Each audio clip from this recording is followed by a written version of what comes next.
right. Hello, everyone, and welcome. I am here with Dr. Elizabeth Dean, and am so honored that she has agreed to speak with me and spend some time with us today, talking about integrative and lifestyle medicine practices in physical therapy. Part of what we're gathering for is because she contributed the orthopedic chapter in integrative and lifestyle medicine in physical therapy practice.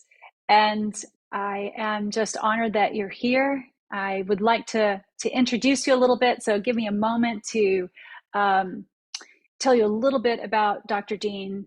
Her work focuses on bridging knowledge translation gap between what is known about the causes of and factors contributing to lifestyle-related non-communicable diseases. All the things that we know about: heart disease, osteoporosis, smoking-related conditions, cancer, hypertension, stroke, obesity, diabetes, and physical therapy practice. So she's particular interest in epidemiology and cross-cultural means of maximizing outcomes of health education and interventions, such as physical activity. She conducts research in the Middle East and Asia, as well as multicultural Canada, and works with international teams to capacity build with respect to health-focused physical therapy practice. Dr. Dean has conducted extensive work on the management of chronic poliomyelitis based on a model of health and consideration of cultural factors. Currently, she's focusing on effective knowledge translation of existing and new knowledge by PTs to meet the priority health needs of people globally in this 21st century, specifically non-communicable diseases. Welcome, Dr. Dean. Thank you very much, Ginger. It's really a pleasure, and it was a pleasure to have contributed to the book. I think it's an excellent product. Yeah, we are so pleased at the outcome of the book and your contribution to the chapter. And I wanted to start out with a really simple question, because I think that stories move people. Stories are valuable, and each of us has our own individual story. So I was wondering, what's your story, and how did you come to even choose physical therapy? Well, it was wonderful to be able to have a chance to actually reflect on my journey, because I actually never really, as a grade school kid, ever sort of imagined that I'd end up at a world-class university as a physical therapist, as a practitioner, researcher, educator, and knowledge translator, which I probably these days really relate to most. But I think the beginnings, I was born and grew up in Birmingham, in England. And I came from a medical family, and my father wanted to get out of family practice. At that day and age, patients could call you in the middle of the night, and you'd have to respond, and out he'd go. But he really thought that his impact would be much bigger at a public health, population health level. So that's what took him to Canada. And of course, so these ideas were put into this little head very early on about public health, taking care of the population. The individual level is important, but the bigger picture. And my mother was also a professional and an academic, but she was very knowledgeable about nutrition, even though people didn't talk about it a great deal. She understood the basics very well. So having these little influences in my head, and I would have to say that even though my father trained at the University of Edinburgh, at that time a world-class medical school, probably still is, but he was the most non-interventionistic physician you could ever imagine. Drugs, surgery were bottom of the barrel, and that made a huge impression. So I think those, and I think when we came to Canada, because he interned here, and then we lived in Canada, I went back to the UK, but came back to Canada. But that was, I think, the first indications where my path might lead me. And the word physical therapy kind of crept in. And that I related to, because I was very interested in the people aspect. So my first degree was actually in psychology, and then physical therapy. And then when I did my master's at University of Southern California, I was able to bring my behavioral interests to align them with my medical interests. So that's really how it started. And but curiously, and I'm sure we'll get into this, I the way things unfolded, the first half of my career, believe it or not, was in intensive care, which seems a zillion miles away from working with patients and programs for health behavior change. But it's not such a big leap, and I'll address that as we proceed with the questions.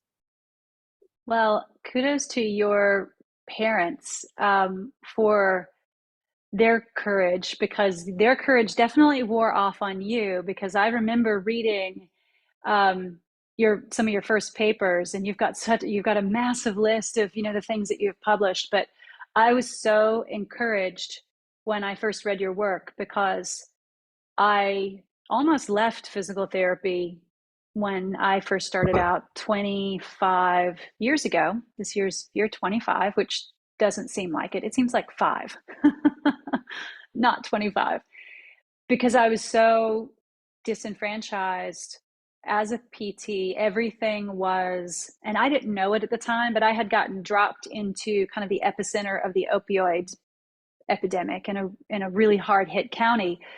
And I knew that what I learned about the curative side of PT wasn't enough. It wasn't meeting my patients where they were. It wasn't about fixing the ACL, after the reconstruction. It was about so much more than that. But at the time when I went to PT school, there were no classes in health and wellness, health promotion, population health. It didn't exist. So I had to leave PT school and go to the School of Public Health. But that was still like an arm wrestling match, to do that. It was like, oh, here's Ginger, here's the weirdo who wants to go to public health, and she's not just satisfied with PT school. But so when I read your first papers, I was like, oh, I'm not homeless. Somebody is paving the way. And that has really largely influenced my career. So thanks to your parents for that. Yeah, I did not know that. That's a wonderful beginning. Yeah. What would you say over your years of practice and research? I know it's hard to pick out a favorite thing, but what's a favorite thing about being a PT? I think that I now appreciate that it really aligns with my values. Like you, I totally felt like a fish out of water, because I was thinking that psychology and physical therapy, what a natural blend. But it was biomedical, totally biomedical. The only thing they needed was like first year university psychology, which is very far removed from psychological principles with patients. So I think as I appreciated that it aligned with my values, and what I mean by that is that when I realized the role that we could play, given non-communicable diseases, and that most of us living in Western countries, industrialized countries, we're all carrying around risk factors and or manifestations for these nasty conditions, Ginger, that are largely preventable. Heart disease, many cancers, hypertension, diabetes, stroke, gastrointestinal diseases, Alzheimer's. These are large, we know, we have the knowledge. And I think my value of non-pharmacologic and reading the literature and seeing, we need some profession to take the bull by the horns and say non-pharmacologic, non-surgical is superior to drugs and surgery. Now, at least in the chronic, certainly if you're in hypertensive crisis or you're coming in with a life-threatening heart attack, of course, you got to do those interventionistic things. But when you look at the literature, and actually, I have to say, I'm surprised that more class action lawsuits have not been brought up against so-called health professionals, because we talk about and say that we value evidence-based care, but we're not providing. We're just saying, oh, well, yeah, you might change your diet a little bit. Oh, you might not smoke. But here's your prescription. I've spent 8 years in medical school, so I can write you a prescription for this perfectly, mostly preventable and or reversible condition. What is ethical about that? Mm-hmm. So I wrestle with these at a personal level. Thinking, I'm calling myself a health professional. The definition, when you go, we've looked at the four physical therapy summits, global summits on global health that we conducted.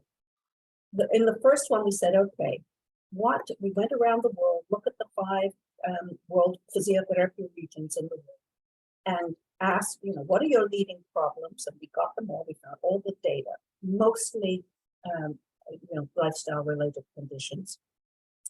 And in those, like Africa and some parts of Asia, where still a lot of infectious disease rages, those non-communicable diseases are coming up on the leading causes of death.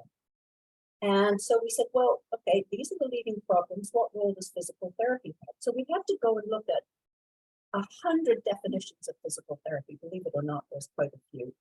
And it says that we're committed to non-pharmacological care mostly and non-surgical care, that we want to exploit those. Okay. We're committed to evidence-based practice. Okay. We're committed to ethical practice. Well, when you connect the dots, we should be the leading health professional, because the things that will prevent and potentially reverse these conditions is staring us in the face, and yet we're doing something other. So when you ask me about the favorite thing, or what I value most, is that this profession, that we have so much to offer. And we need to, and it's texts like this that hopefully will ignite. And I'm hoping actually that in a few editions, Ginger, you go out of print and that nobody buys it, because this becomes the foundation for physical therapy practice in every patient. And I mean adults and children, because your heart attack and your stroke doesn't happen when you're 60 or 70 or 80. It starts when you're a baby and somebody's putting a French fry in you. That's right. A palate for those things that are so deleterious to us. So that's what lights my fire. And I have other interests in life, but this keeps drawing me back, because something needs to be done. Something Absolutely. has to Absolutely. You mentioned something earlier. It was in a question format, I think, in our exchange of emails, where you said, why would you not want to be in the most powerful health profession in the world? And that really speaks to what physical therapy is. And it's so, it felt so dissonant to be launched. I went to school at University of North Carolina at Chapel Hill, to be launched out into the world, idealistic and loving what I do, and to land inside a broken system whose values don't match what we embody and what we want to manifest. Oh, well, I totally agree. I mean, it can be totally disenchanting. And I think sometimes it's ourselves who we have to hold responsible. I'll talk a little later about the system that we're in, but ourselves, because, you get questions like, well, we're physical therapy. Well, in fact, the physical part is not going to work well. The most fundamental thing you have to do to reduce impairment and maximize life quality is through these basic things that come out in the book: not smoking, good nutrition, weight control, sitting less, moving more, sleeping better, stress control. And we're living in an environment that is actually toxic, in that it creates these issues, and we have to look at the environment that we're in. So not only from within, being role models to our patients, being crackerjack in health behavior change, but also people like you, influencers, who are going to go, and we need people at the policy level as well, because Absolutely. One of the things that I think that in PT school, I know I didn't get it. I didn't get it until I decided to get into policy creation and to begin to understand where we came from as a profession. And, the advent of physical therapy happened around the same time as the advent of the first fast food chains in the United States, where we didn't have chronic disease, we had acute disease. It was things like polio that we were created to help with. And then at the turn of towards the 21st century, we no longer had those things. And now all of a sudden we are bombarded with epidemic chronic disease. That leads me to ask, the question to you. I loved your story about how you came into PT.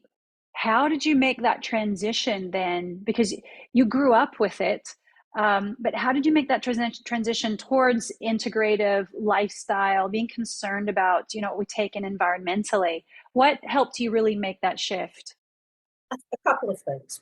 As I mentioned, first half of my career, I was all into intensive care. I love the problem solving. I love the teamwork, our research, because we shifted the thinking from just sort of airway clearance stuff to oxygen transport, to moving oxygen throughout the body, and all that monitoring you have to do to position and move patients safely. And I've had the privilege of speaking in 40 countries and some multiple times. I remember halfway through my career, I was invited, it was a return visit to Singapore. And Singapore at that time had one of the largest hospitals in the world, over 1,000 beds. And we did rounds in 12 different dedicated ICUs, huge, state-of-the-art, fabulous. And I had this epiphany. Most of the people in which I was, sharing and doing these rounds, most of these patients should not be there. Should not be there. Yeah, all the bells and whistles, the fanciest stuff, the level of interventionistic care was second to none. But most patients should not have been there. And that was the beginning of this series of physical therapy summits on global health. Number one, what are the problems? So we looked at all these non-communicable diseases in all the countries that were member countries of World Physical Therapy, which was 119 at the time. We looked at the definition of physical therapy, and we looked at the evidence that non-pharmacologic interventions, non-surgical interventions could have on non-communicable diseases. It was a no-brainer for us. We need to be front row center and leaders in addressing a serious societal issue. And I like to make the point. I do refer to these as diseases because that's in the common parlance, but they're not diseases. They're normal responses to adverse cellular environments. They're normal responses. We can expect this in the majority of people. We can predict it. You give me a baby and I can rig the lifestyle to create. You want high blood pressure, you want heart disease. So we have to change our frame of reference. These are normal responses to adverse conditions or to adverse cellular environments. If that's so, how can we change the cellular environment? Well, just from the information in this book, we can change the cellular environment. And it was Dean Ornish who published an article that should have actually changed the direction of cardiovascular care, because it was on cardiovascular health. He objectively showed, angiographically, you can't get more objective than that, unblocking, removal of atherosclerotic plaques. It wasn't overnight. Yes, it took months. But that randomized controlled clinical trial came out and was published in 1990 or 1991. It's been over 30 years. And we kind of said, oh, yeah, well, change your diet a little bit, but here's your drugs and here's your surgery.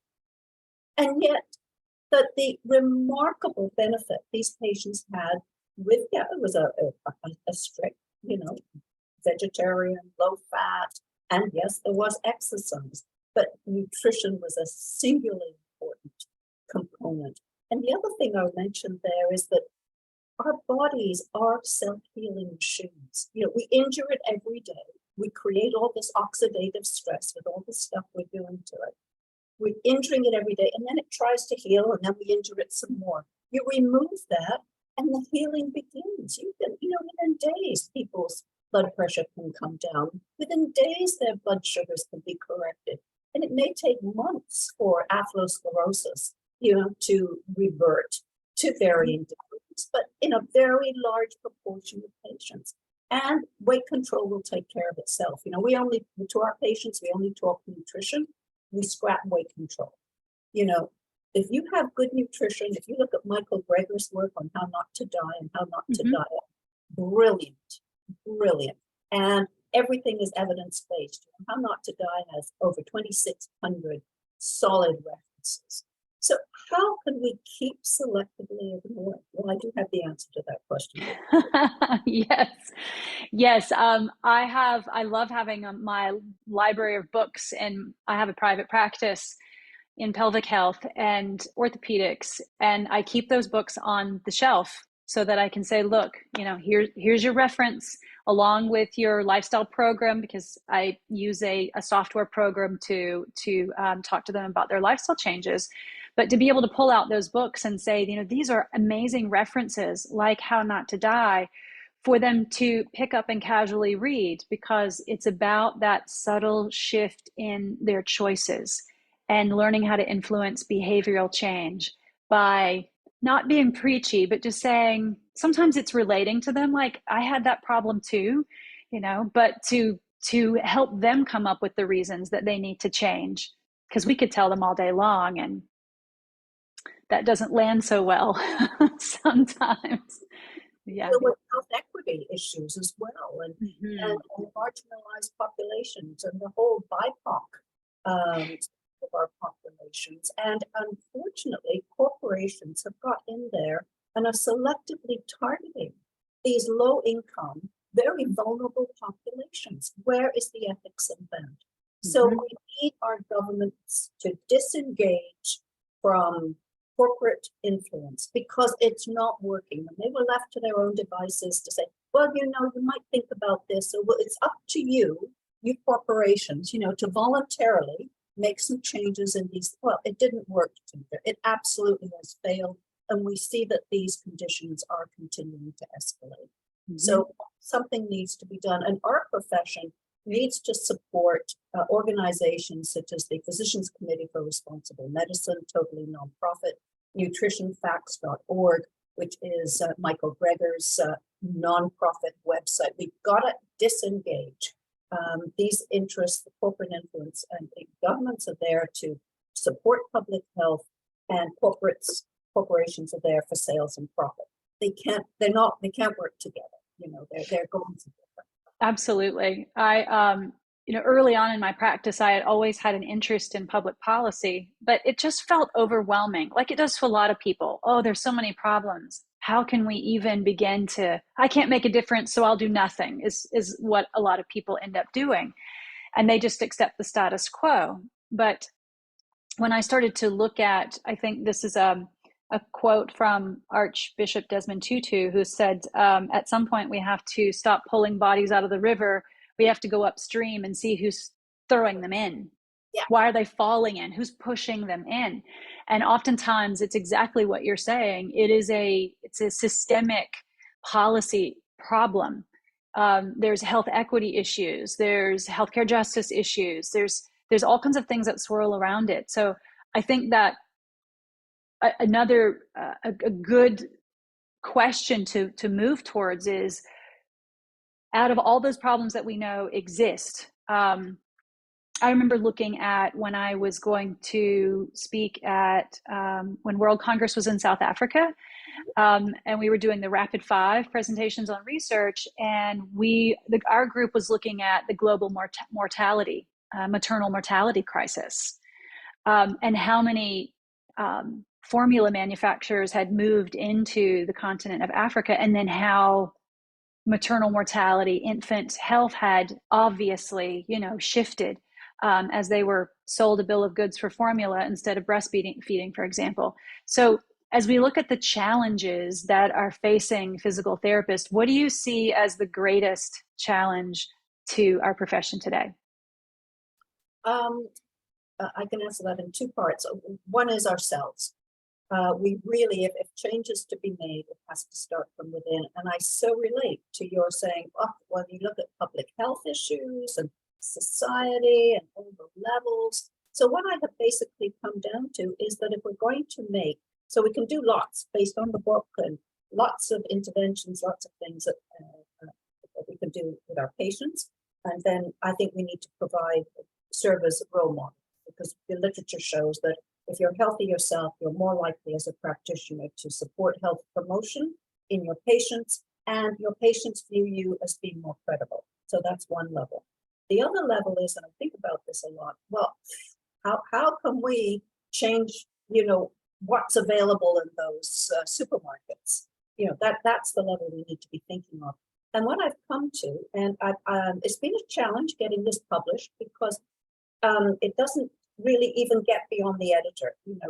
Alan Jetty disregarded it, and that was an Academy of Plant-Based Physical Therapy. Yes, all the things we talk about in the book, the smoking, less sitting, more sleep, and less stress. Yes, but nutrition is the backbone. Nutrition is absolutely the backbone of health. And so an academy of plant-based physical therapy will give voice and provide a legitimate professional representation to that group. And it may be small, because we all, my patients will never change, and we create these barriers for ourselves, and how am I going to make money doing that? And so they put the blinders on. But an academy of plant-based physical therapists gives legitimacy, and it will give them representation on important health policy committees. We need movers and shakers who aren't afraid to roll up their sleeves and get in there and be uncomfortable. And I think like the Physicians Committee for Responsible Medicine, we had our 35th anniversary a year ago last December. They're established, they're respected. In fact, they're going to be in Congress on the day that I speak in Alabama, and challenging the new food guidelines, which themselves are inherently racist and contribute to health inequity, because they promote dairy, and actually, animal sourced foods, whether people like it or not. And I'm going to be speaking in the barbecue belt of the U.S., like it or not. I live in the middle of it. You do. Well, I want to hear it. I can talk about sleep, I can talk about sitting less, moving more, but when it comes to nutrition, wow, the barriers go up, and the literature is so clear. We don't want to hear it. We do not want to hear it. But we're not even omnivores, yet alone carnivores. When you really look at, and Milton Mills happens to be an African-American physician who he runs a nonprofit group, I think it's Planet Nation or something, and he did a very detailed review of 18 dimensions and compared carnivores, omnivores, herbivores, in terms of their characteristics on 18 dimensions. And then he looked at humans, and our characteristics were perfectly in line with herbivores, not omnivores, as we behaviorally and culturally have come to accept that we are designed to eat animal source foods when we are not. So that is a huge contributor to our issues. But we don't want to hear it. We don't want to go there. So I think we do need this group, this academy of plant-based physical therapists who say this, yes, we appreciate people's discomfort, we appreciate, but they need to know, if people do not know, if they still to choose to eat that, the standard American diet, that it becomes more of a conscious choice. Right now, they're not given all the facts. They're not given all the facts. How many physicians would or even cardiologists know that we are vegan by design? I had multiple experiences, as you might imagine, with healthcare providers over the years who were either misinformed, uninformed, or hadn't read a peer-reviewed paper in 20 years. But I remember hearing things from my pediatrician. I had to choose my battles, but because my oldest never had dairy. I breastfed as long as I could. World Health Organization, and abiding by what they're talking about. But I heard my pediatrician say to me, now, how much milk are they drinking a day? Because if they're not drinking milk, they can't get any calcium. And I was just like, Oh, I couldn't choose that battle for the day because they'd probably upcharge me to a complex patient, charge my insurance company more money. But it's things like that that are so concerning, that this person is out there giving advice that drinking milk is the only way to get calcium, and it's just flat out wrong. Um, to that end, you were mentioning the plant the plant-based providers, and we just regionally started a group. Our acronym is PLANT, which is a good, and I can't remember the acronym because we just created the group, but it's an interdisciplinary group named Plant, that we're gathering together as plant-based providers. So we have OBGYNs, other types of physicians, we have mental health providers, certainly PTs, obviously registered dietitians, et cetera, that support, a predominantly plant-based diet. So that was, part of the impetus of the book too, is because it's so many things that PTs don't understand are within their scope, which is why your work is so encouraging, and it's a catalyst because it is within our professional scope. But PTs may confuse professional scope with personal scope and think, oh, I don't know anything about nutrition. Well, then now's the time to go get the education on it, because it is within our professional scope, but maybe it's not yet within their personal scope. And that's okay. That's where we learn most of what we know and practice outside of PT school anyway. well, I think you framed it beautifully, and making that distinction. And I think gives people sort of a way to park their own personal beliefs and values, and then to recognize, well, there is a bigger picture to this as well. And some profession, our nutritionists aren't doing it, our dietitians aren't doing it.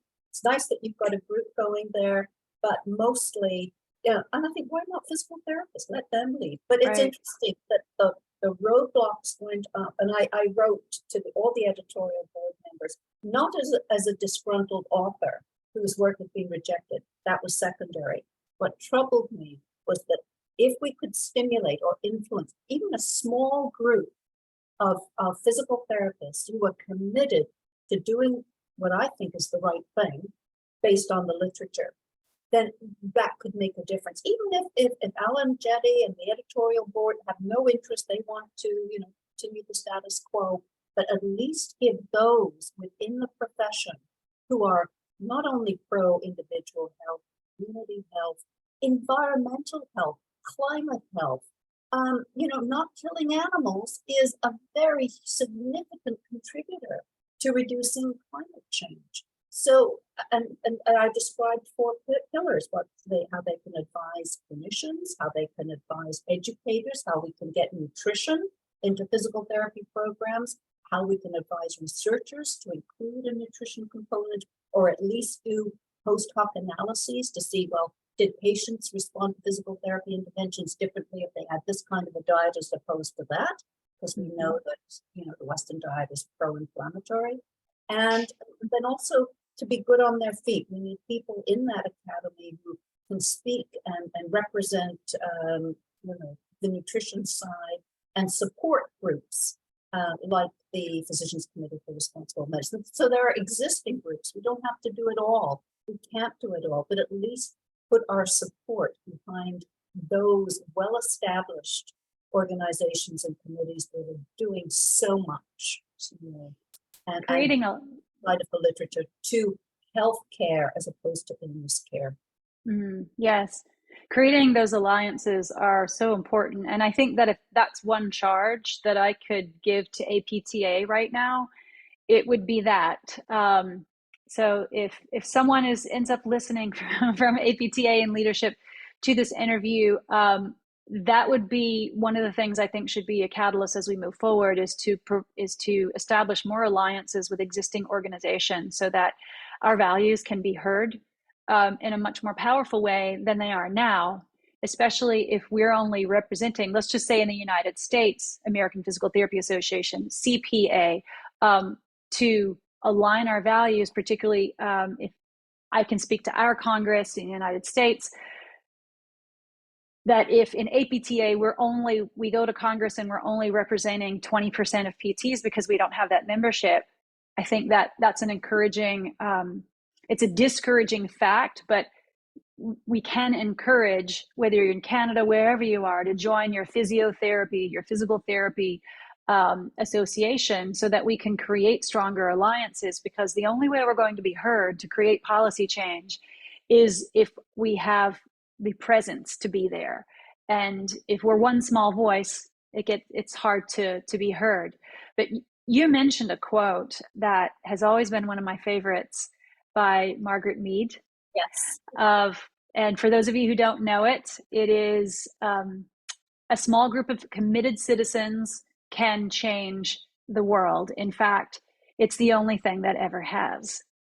And so reflecting back on what we have just been talking about, for example, predominantly plant-based and plant-based organizations, like we started this tiny little one in Guilford County here in the Stroke Belt in Greensboro, North Carolina, that it could be an inspiration for other providers to do that. Because if they only change a little bit of their diet, that could make the difference between having back pain and not having back pain, or their neurodegenerative disease course not going as well, as it should, if they just make those slight shifts. And I am motivated by my own upbringing, because I didn't have that background of family members in healthcare. I had the opposite. I saw family members dying of diseases and suffering from long-standing chronic pain. And that's what motivated me to go in this direction, because I knew they didn't have to. Just like you said, your patients didn't have to be in ICU. My family members didn't have to be suffering in the way that they were. And they weren't getting the advice that was evidence-based when they were going in still. So I get lots of phone calls from family members these days. I was told this, is that right? Or they want me to take this med, what should we do?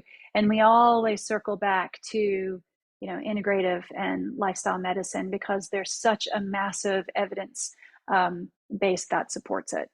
Well, absolutely. And it's irrefutable. I think that's the other thing, getting back to one of your original questions about, what gives me the buzz. Well, there may be little tweaks over the years, but the overarching evidence is so clear to know that it's right. Look at the blue zones, people living well into 100 with very little end-of-life illness.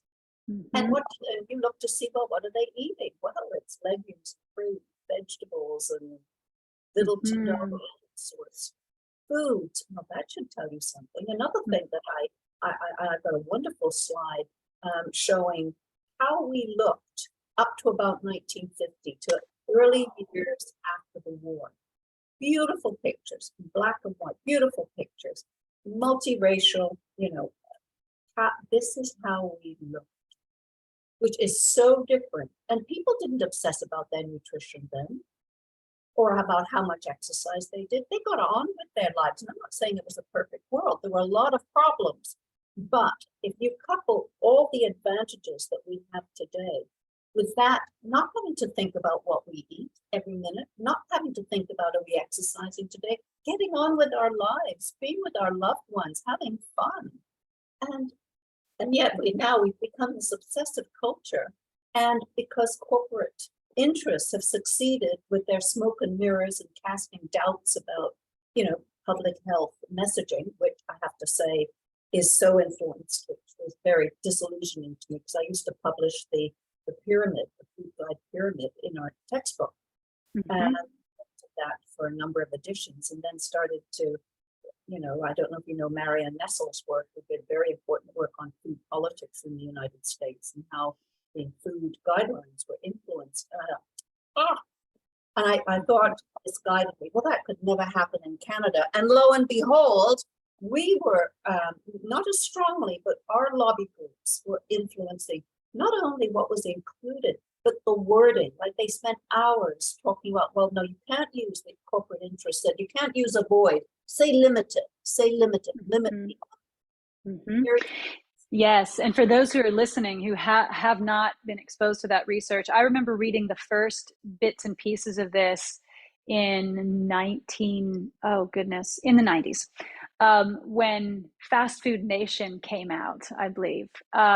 And that was all the way back to environmentally, how animals were treated, how food is produced, how people, members of the dairy industry, were sitting on boards, which influenced what went on the food pyramid, and that it wasn't based on the evidence base. And it's clearly out there. There are groups in the United States that are third party, doing third party research. Environmental Working Group was one of those, where you can read all the things that we're talking about now and get a solid history and background on what happened to the food industry in the United States, and how what Dr. Dean is talking about with the malalignment of corporate interests and government policy have skewed public health information that gets disseminated, essentially. And so the take home message for this, for listeners, is that you have to do your homework.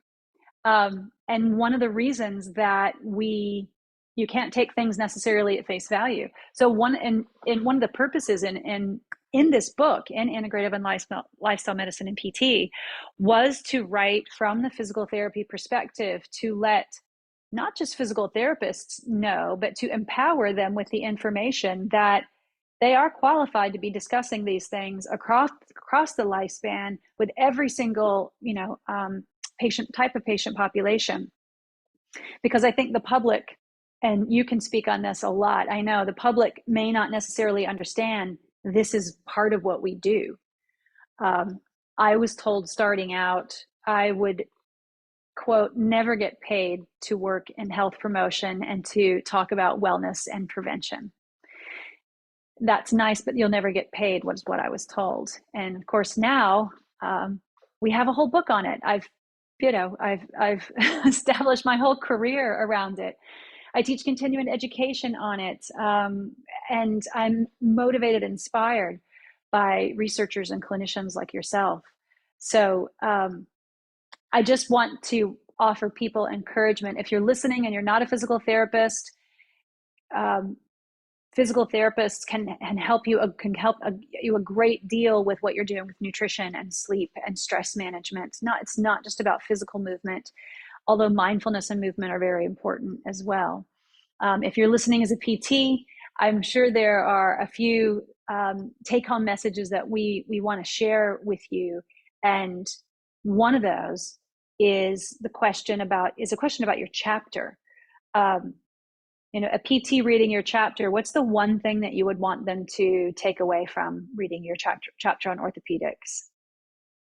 That I think initially we thought about health behavior change within the people with cardiovascular respiratory issues. We thought those are the ones that really needed attention to not smoking anymore, and good blood lipids and good blood sugar and so on.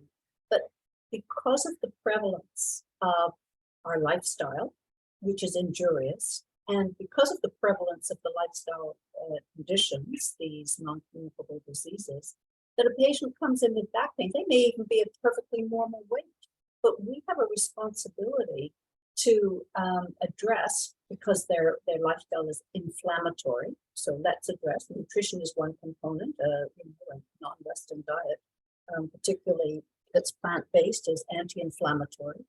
And in addition to addressing the problems for which they have, the orthopedic issues they've come to see the physical therapist for, we also say that we're interested in the patient's health overall.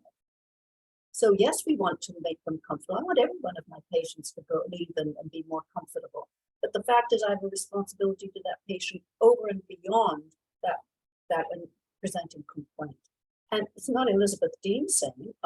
We've gone, like international teams and I have gone to our professional websites globally and nationally, And it clearly says there that we have a commitment to the overall health of the patient and to the overall health of society. Well, these just can't be words. These have to be operationalized. That means that we really have a responsibility to effect these in our practices. And so the other calculation that we made, Ginger, was on average, now of course practice patterns differ, and, but on average, if a physical therapist over the course of their career will interface with 250,000 people, with over the course of a normal career from graduation to the retirement age. And in addition, those, you're going to impact, and we want to engage families, not just that individual, but hopefully what we tell and work with patients on, the information will be transmitted to their families. That's a lot of people. That's a lot of influence. So not to underestimate your responsibilities and the far reach of your, and that's what we take pride in, and that is the one thing. So yes, you can do all your traditional physical therapy things for that bad back, but you are doing so much more. Actually, that bad back is the little problem. It's the little problem when you look at the big picture. So we have done detailed health and health behavior inventories with our patients for years. And we use the health improvement guide, the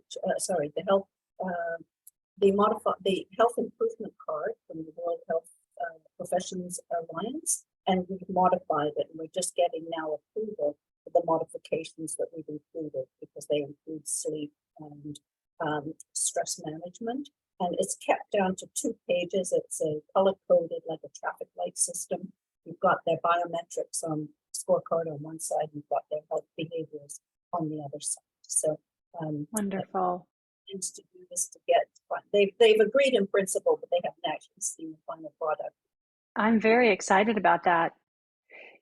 You said something that was really important, and I think that a lot of therapists get stuck in tunnel vision. I trained as an athletic trainer prior, so it's all about sports and sports medicine. And then I came to PT school, and one of the things that I think, no matter where you are in the continuum, but especially in orthopedics, because that's where I was born and raised, right, was in orthopedics, is that we can get tunnel vision and focus on a diagnosis. And so the thing that you said, which is so important, and it's what I teach my students every day, is to back up and look at the whole picture. You mentioned low back pain is a tiny part of the problem. And I think that if more people, not just PTs, but if more people understood that their low back pain is not necessarily the driver, it is secondary, tertiary, and far down the line, that it is one more thing you said, which I've been telling patients for a while. It's not just about an anti-inflammatory diet, although very important. It's about an anti-inflammatory lifestyle. It's the lifestyle. And if we would back up and not get obsessed about low back pain, and if we would back up and not just say anti-inflammatory diet, but it is how we think. Do you have anti-inflammatory relationships? It is our social structure. What household cleaners are you using? Is that contributing to an altered state of your gut microbiome? Or in my case, vaginal microbiome can influence the way people perceive pain. Those things are so important. Mm-hmm. Mm-hmm. Oh, I absolutely agree. And I think alerting and arming our patients with this information is critical, so they can better understand the holistic picture. And at one point, when you mentioned you had your beginnings in athletic training, related areas and orthopedics, when you look at athletic training, I've got a whole book on plant-based athlete. And you can be sure, like all those guys in the Super Bowl, the souffle, boy, they had dietitians who, and many of them are plant-based, they'll have they'll have psychologists, they'll have people who are expert on sleep and rest and recovery. And yet we realize these, and not smoking, I mean, that's probably not even said. And we Right. appreciate this with our athletes and recreational athletes, of which I am myself. And yet for patients, Mhm. what is that? We can do this for the select group because we know how powerful they are. We've got a wonderful book recently on the plant-based athlete. And yet for patients, don't we want the same for them? Don't we want them to be, they may not be athletes and maybe have a hard time getting down the block, but don't we want them to be at their peak level in order to do what they do? Maybe that one block with all these changes will become 3 blocks. Mm-hmm. I have a short story and experience on that because I think we can convey the power of a concept so much better through a story. But one of my patients, who was also a dear friend, was diagnosed with lymphoma. And he has since passed away. He did not win his battle with lymphoma, but he is so fondly remembered in my heart. But his son said something to him, and I know this will resonate deeply with you because he had gone to start his treatment at an integrative oncology center, which will remain unnamed. And the physician in charge of his care told him that what he ate had nothing to do with his health outcomes for his cancer. And that patient's son knows enough to know that the doc was wrong, was obviously wrong. And he said this to his dad. He said, "Dad, you have to eat like you're training for a marathon or an ultra marathon. You're going through significant cancer treatment. It could take you from us in a short amount of time. Eat like your life depends on it, because it does." And that had to come, from a non-health professional who knew Mm-hmm. so much, and that he had the wisdom to see that that was so critical. It's a It wonderful is. story. It But is. I wish we all had advocates like that. I wish all our family members had advocates like that, because most don't. Most will listen to what the doctor said, which is, oh, eat any fast food junk you want. It doesn't matter, with your treatment. Because maybe it could have saved him if he had taken that, advice and known about it early enough. So, goodness. I have one more question. I don't want to take up too much of your time. Um, Based on stories like that, and people live through this all the time, they get information that isn't necessarily accurate. We know that sleep, stress, movement, nutrition, and environmental influences, they all matter to contribute to our longevity. So if a patient, is feeling overwhelmed, right? Like with smoking use, alcohol consumption, optimizing weight, physical activity, sleep, nutrition, where would you say is the best place to start for them if they needed to make a change? they need to make a change. I think Michael Greger's work has to, it's yes, he'll overwhelm you with literature, but his videos are very short, all evidence-based. I think very, for the average person in society, they would get a lot out of that. You don't have to be a health professional. They're really targeted at the general public, because it is terribly confusing for the average person. I'm afraid I'm not a conspiracy theorist, but I have to say, corporate interests have created so much in the way of smoke and mirrors. And the fact that there's, paleo diets and ketogenic diets, all these terribly injurious variants are really detracting people and messing them up in terms of what It's how mhm. they need to be living and nourishing themselves. And I do come back to nutrition, because you get that part right, you'll sleep better, your cognition is better, you'll lose weight, you'll be a healthy weight. It impacts all those other dimensions tremendously. So as a resource, I would say that would be the place to start. Nutritionfacts.org, totally non-commercial, non-profit, and you can go down. a very nice website that people can target if it's weight control they're interested in, cancer, and how not to die. It's a brilliantly written book. And you mentioned about how not to die from cancer. We're all firing.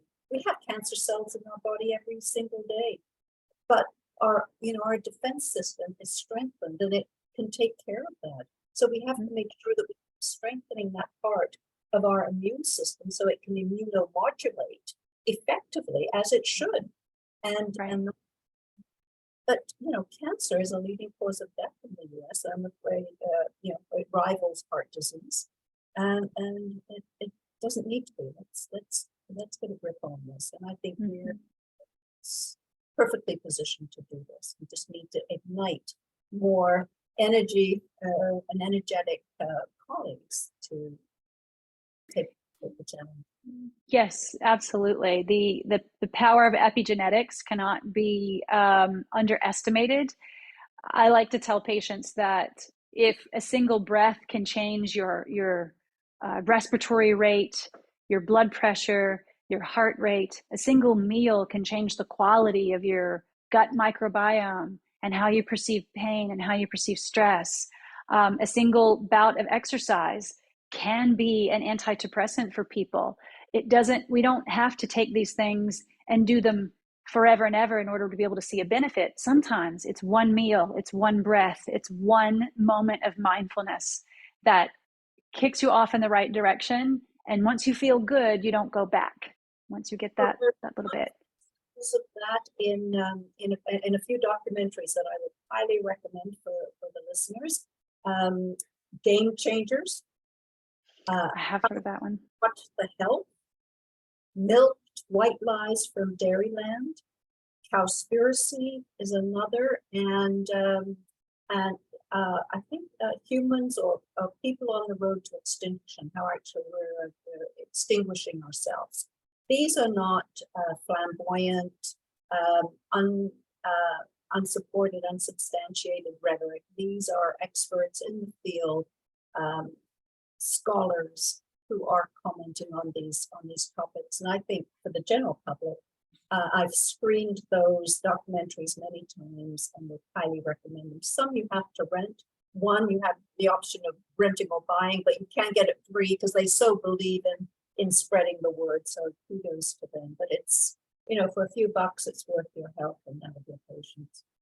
It is. And that's one of the first things that helped me really make that shift into ILM is just reading the science on it. So thank you for those suggestions. And Dr. Dean, thank you for your time. Thank you for your passion and your commitment. You've long been an inspiration to me, and it's just been an honor and a pleasure to speak with you and spend time with you today. Thank you for the opportunity, Ginger. Thank you. Thank you.